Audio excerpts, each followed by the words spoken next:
હાલો friends, આજે આપણે દૂધીના ઢોકળા બનાવશું।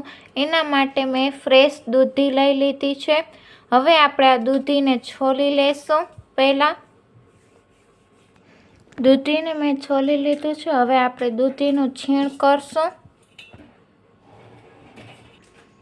દૂધીનું મેં છીણ કરી નાખ્યું છે। હવે એક મેં મોટું વાસણ લઈ લીધું છે। એની અંદર મેં 1 કપ જેટલો મેં રવો લઈ લીધો છે। રવાને હંમેશા ચારીને જ ઉપયોગમાં લેવાનો છે। અડધા કપ જેટલો ચણાનો લોટ લેવાનો છે। એને પણ મેં ચારીને જ ઉપયોગમાં લીધું છે। પછી અડધા કપ જેટલું મેં દહીં લઈ લીધું છે।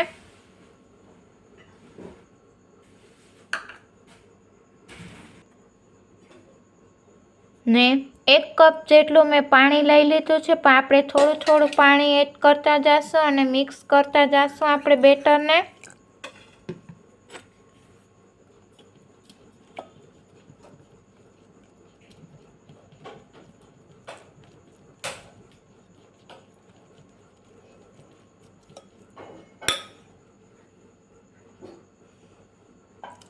આવી રીતે હું બેટર બનાવી લઈશ।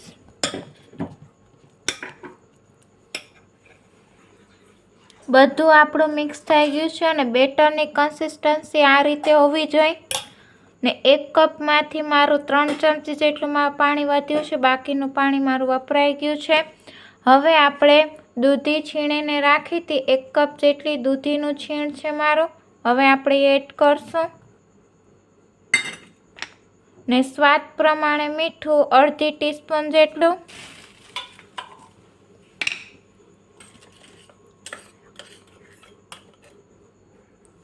અને અડધી ટીસ્પૂન જેટલી આદુ અને લસણની પેસ્ટ એડ કરીશ। હવે આપણે બધું જ મિક્સ કરી દઈશું।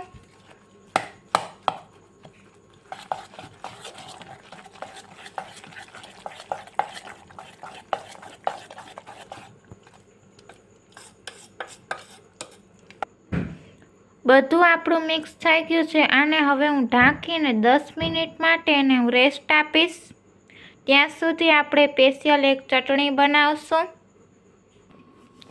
હવે આપણે સ્પેશિયલ ચટણી બનાવશું। એના માટે એક મેં 8 કે 10 કળી જેટલું લસણ લઈ લીધું છે। એને પહેલાં આપણે સુધારી લઈશું લસણને। હવે એક મેં મિક્સર જાર લઈ લીધું છે। એની અંદર આપણે જે લસણની 8 કે 10 કળી લીધી હતી એને મેં સુધારી લીધું છે એ એડ કરશું। પછી બે નંગ જેટલા ટમેટાં લઈ લીધા છે। એને મેં સુધારી લીધા છે ઝીણા ઝીણા પીસીસમાં।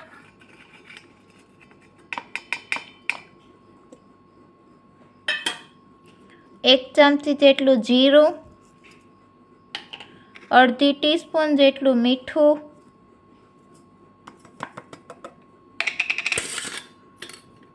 પછી મેં 1 ચમચી જેટલું લાલ મરચું પાવડર લઈ લીધું છે।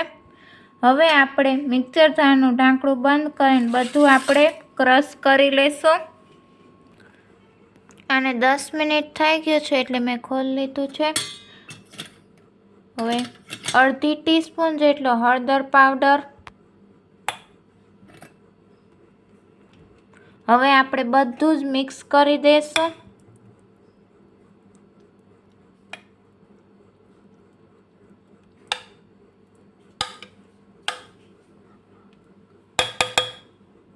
હવે મેં 1 પેકેટ ઈનો લઈ લીધો છે। આપણે બધું જ એડ કરી દઈશું।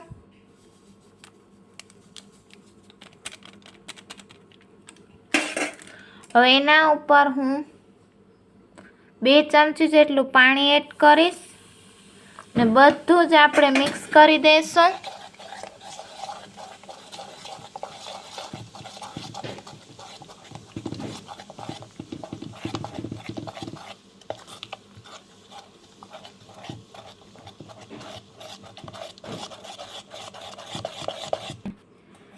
આપણું બધું મિક્સ થઈ ગયું છે અને બેટરની કન્સિસ્ટન્સી આ રીતે હોવી જોઈએ।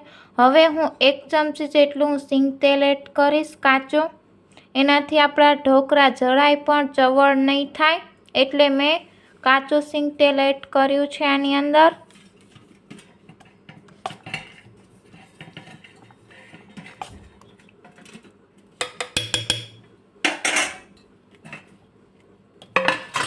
હવે મેં ઢોકળાની પ્લેટને મેં તેલથી ગ્રીસ કરી લીધું છે, એટલે આપણે આ બેટર આની અંદર એડ કરી દઈશું.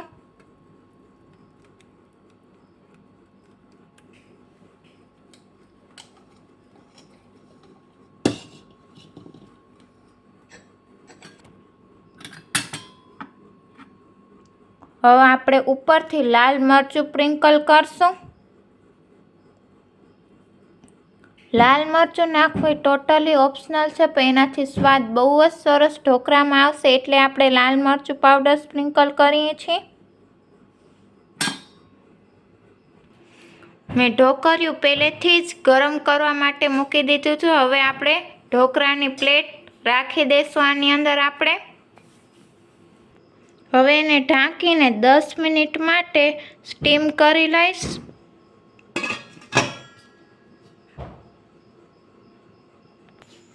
દસ મિનિટ થઈ ગયો છે એટલે મેં ખોલી નાખ્યું છે. હવે આને હું 5 મિનિટ માટે ઠંડુ થવા દઈશ.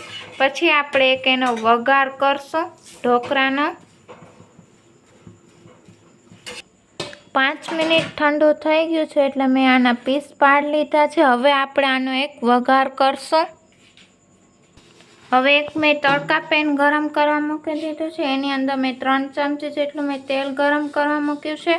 તેલ ગરમ થાય એટલે 1 ચમચી જેટલું જીરું,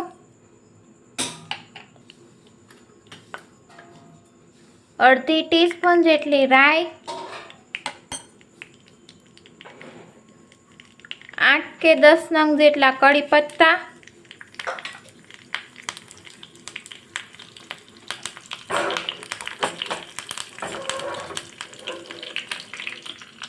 એક નંગ જેટલું લીલું મરચું.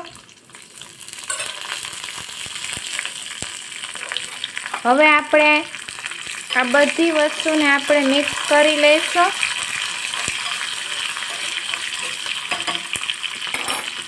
મિક્સ થઈ જાય એટલે મેં 1/4 કપ જેટલું મેં પાણી લઈ લીધું છે. પાણી એડ કરશું થોડુંક આપણે. એની અંદર આપણે દળેલી ખાંડ એડ કરશું 5 ટીસ્પૂન જેટલી.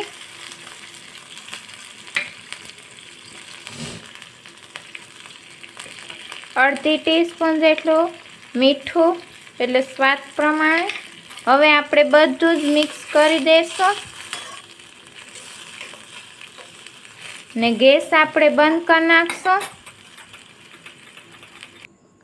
હવે આપણે વઘાર રેડશું.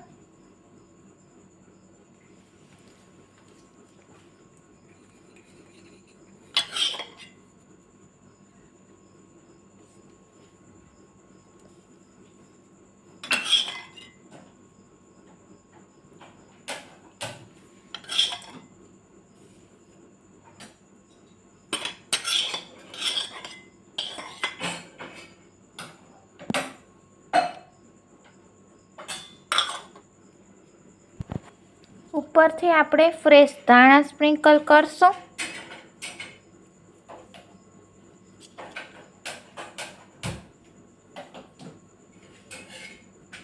હવે ઢોકળાને હું એક પ્લેટમાં કાઢી લઈશ.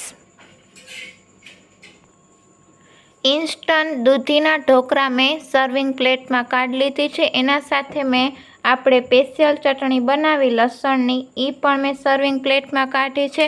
આજની રેસીપી મને કોમેન્ટ બોક્સમાં લખીને જણાવજો કે ઇન્સ્ટન્ટ દૂધીના ઢોકળા કેવા બન્યા છે. મારી ચેનલને સબસ્ક્રાઈબ કરજો, લાઈક કરજો, ફ્રેન્ડ્સ સર્કલમાં શેર કરજો. નમસ્તે ફ્રેન્ડ્સ.